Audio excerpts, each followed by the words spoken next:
And I'm going to walk you through how to prep your lava lamp shaker file.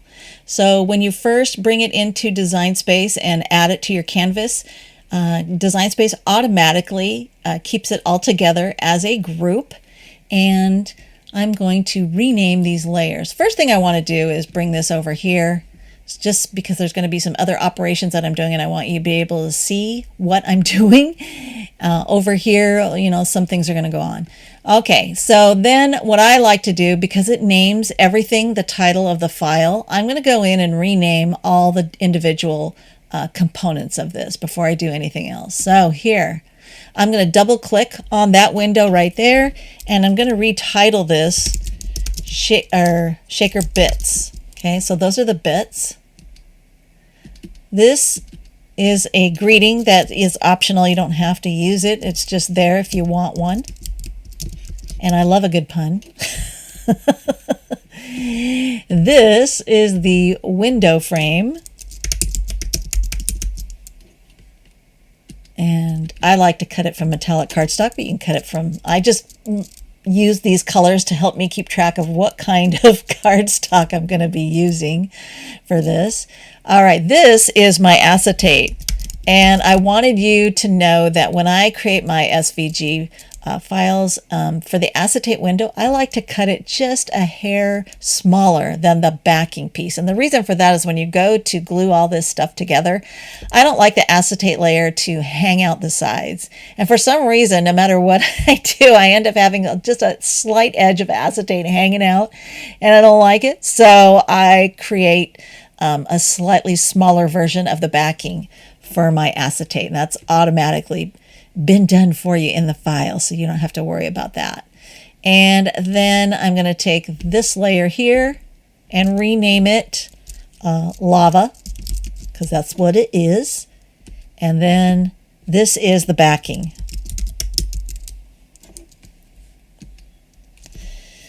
Now, the next thing to do is to grab this file and ungroup it, because I want to work with some of these things individually. I want to take this window frame, and this is going to also serve as my sidewalls. And I'm going to duplicate it,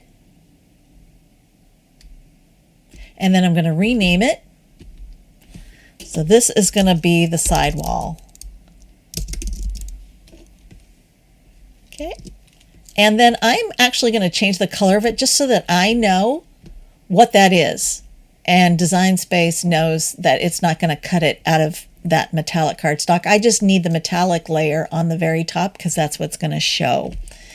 Now you can take this piece right here, and to create your shaker walls, what I like to do is duplicate it, and you can either cut it twice. So let's say I'm using craft foam to create my shaker walls. You can cut it twice from 2mm thick craft foam, and then these are going to get glued on top of each other to create your sidewalls. Or you can, let's go back there. Okay, let's grab this. I like to use heavyweight cardstock when I don't have any craft foam available, and more often than not, I have a ton of cardstock around, and I use 110-pound cardstock to build these shaker walls. So I'm going to duplicate this 5 times. 1, 2, 3, 4, 5. And then I'm going to go ahead and reorganize these so that they're kind of stacked together here. And these layers of cardstock, when I go to actually make the shaker itself, are going to get glued together to create the wells. So I am going to go ahead and group those together, and then I'm going to rename that whole thing sidewalls. All right, so this is just so I know when I'm organizing everything what they are and what they're for. And so now, in order to cut everything, I'm just going to go ahead and hit Make It. And it's going to cut all of these layers for me. That'll get glued together. You can see here my window frame is going to get cut from some different colored cardstock. Metallic silver is what I like to use. I've got the lava. You can cut it out any color you want, but I've chosen red here. And then the greeting if I want to use it. Now, if I don't want to cut that greeting, I can go in here and hide it. And it's gone. And then I've got my acetate. And as you go through and prep all these layers, you're going to select the materials that you want to use. Here's my backing, and here are my shaker bits. So I've made those all different colors just so you can distinguish them apart from each other, but you can use any colors of cardstock that you want. So I wanted to remind you, when you go hit continue and you go through each mat's cutting, you want to make sure you change the materials to the appropriate setting before you start cutting. And it asks you what the material setting is, and then you change it, whatever. This is going to be, I used poster board setting because it was a thicker metallic cardstock that I used.